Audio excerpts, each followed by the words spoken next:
Hey guys, this is Brian. Welcome to the first episode of Mustang Garage. You'll notice that I'm not going to talk like this forever because I don't do really cool internet goofy talk.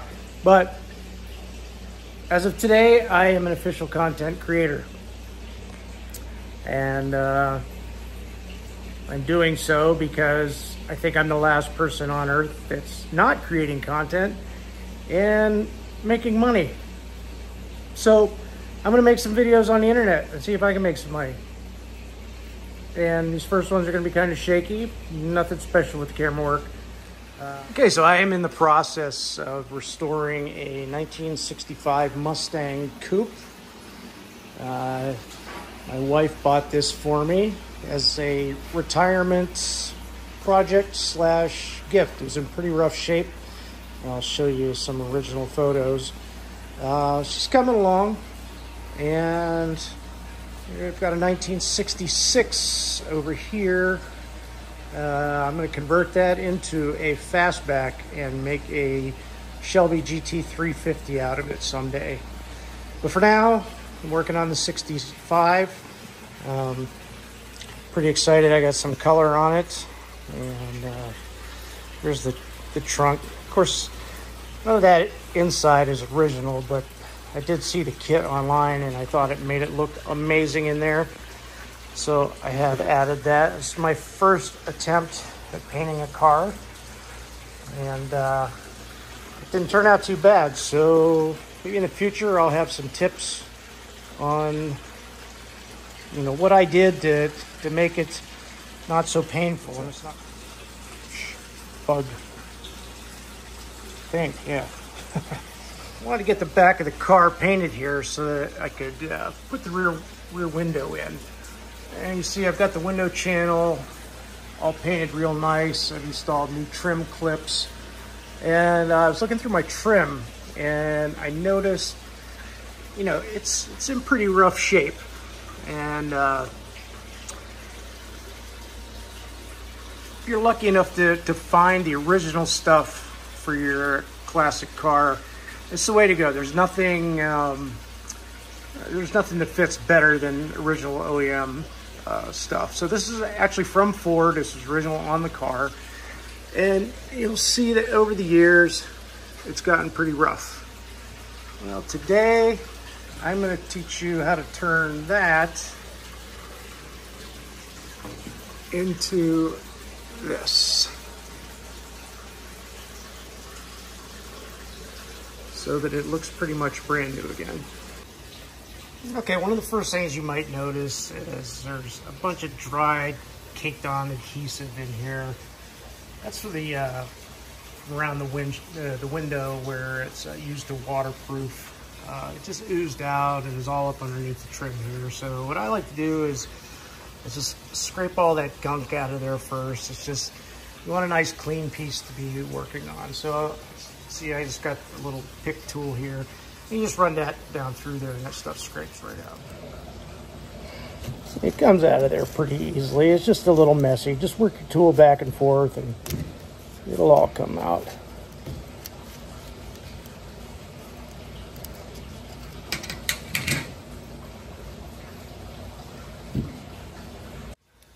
Oh, there we go. That's, yeah, I'm definitely gonna need to do 320 right there. So actually, I'm gonna go ahead and do this section right here just so you can see how effectively this works.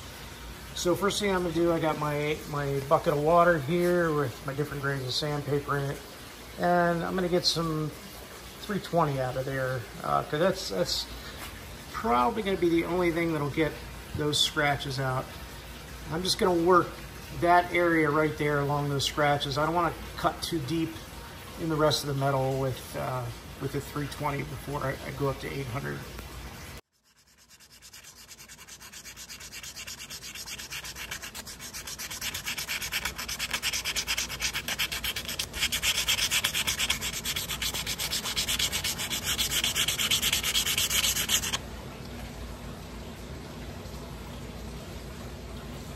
Let's take them down a little bit. A little more water on the paper here.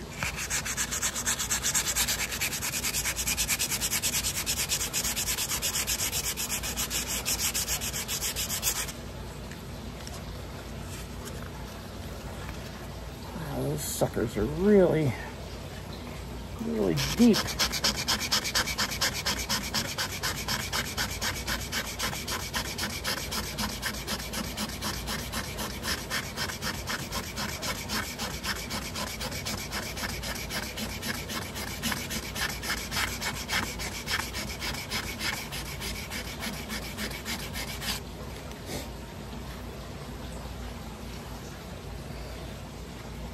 All right, that's starting to get it.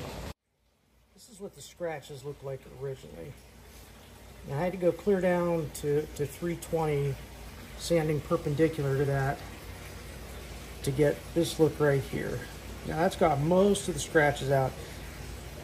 You just want to go down to the lowest grit paper you can use, and without tearing the metal up too much. Just go down step by step until you find the grit. It'll take those scratches out. And now from there, I'm gonna go ahead and hit it real quick with 400 over top of that to try and bring those scratches down a little bit.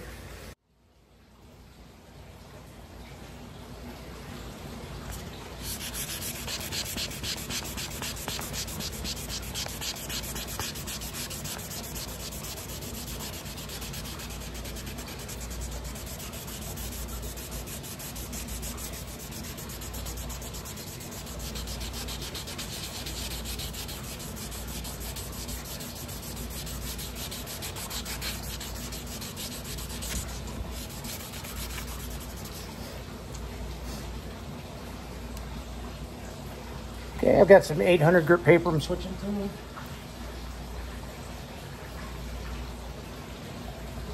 And again, make sure the paper's nice and wet. You don't want to do this dry or it'll really tear the metal up fast.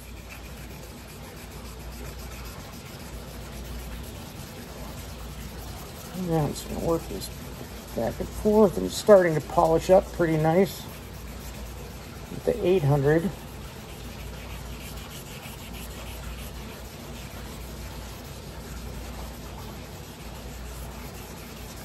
And moving up to 1500.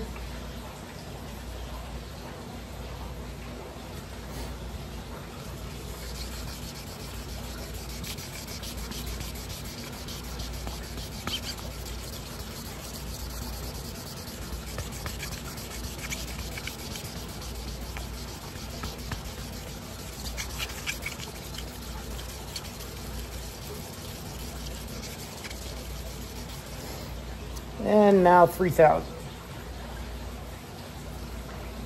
It's 3000, man. I tell you what, it feels like almost like slippery plastic. That's how fine the grain is on this stuff. But it really does a nice job in bringing out the shine in your paint, or in this case, the stainless here.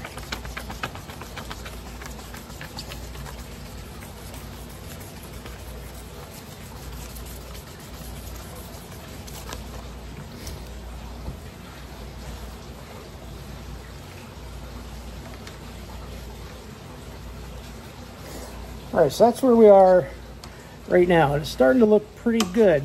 Got that scratch right there. I don't know if you can see it, but you might have to go back down to a lower grit and do this over again. I'm going to go ahead and take this part we did here, clear up to being polished with some metal polish, and I'll show you what you get.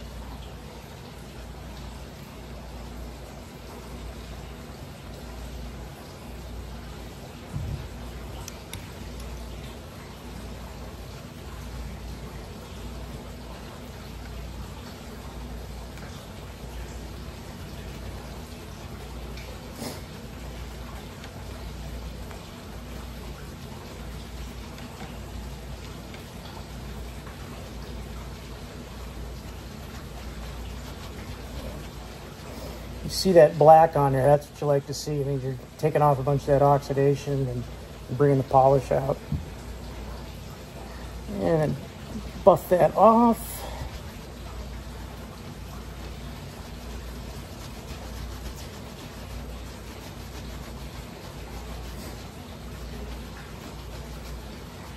And I'll do one more pass with metal polish.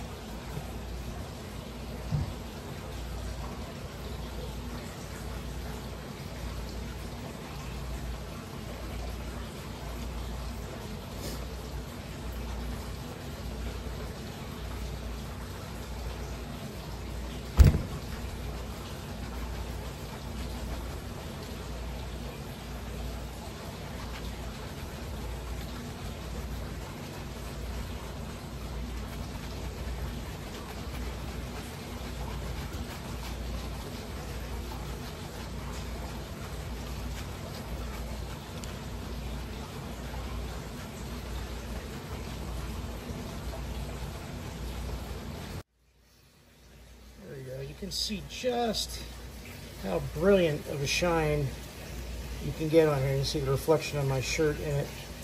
Now we went from this over here to this.